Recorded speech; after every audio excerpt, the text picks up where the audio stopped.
हे guys welcome to my blog. र हामी फेरि जाँदैछौँ ब्याङ्क, म र मुस्कान, किनकि हामी दुईजनालाई नै पैसा निकाल्न छ र हामीले अनलाइनमा केही अर्डर गरेको छ नि, त्यसैले र त्यहाँ सोधेको त्यहाँ त लिङ्क गएको रहेछ, त्यसैले हामी 5 मिनट वेट गर्यो त्यहाँनिर चाहिँ ब्याङ्कमा। त्यसपछि चाहिँ बल्ल बल्ल यति भिड भयो गाइज ब्याङ्क पनि होइन। अनि म चाहिँ पैसा निकालिसकेँ र मुस्कानको चाहिँ फिङ्गर म्याच नभएर अलिकति टाइम लागेको थियो।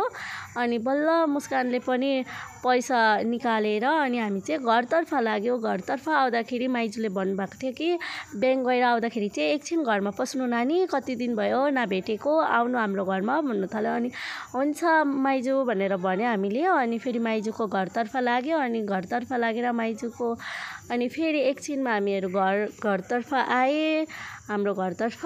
अनि आउँदाखेरि चाहिँ दोकान लागिराखेको रहेछ हाम्रो उता चाहिँ आज आलुचप प्याजीको दोकान लागिराखेको थियो। अनि हामीले चाहिँ त्यो पनि लियो।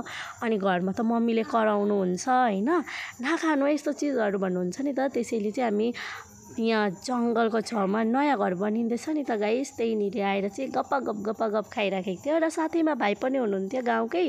अनि उसले भने हामीलाई पनि दिनु मलाई पनि दिनु भने उसले चाहिँ पहिल्यै खाइसकेको थियो गाइस। फेरि पनि हामीलाई भनिराखेको थियो दिन्न दिदी गरिराखेको थियो मुस्कानलाई। मुस्कान चाहिँ त्योसँग जिस्किराखेको थियो कि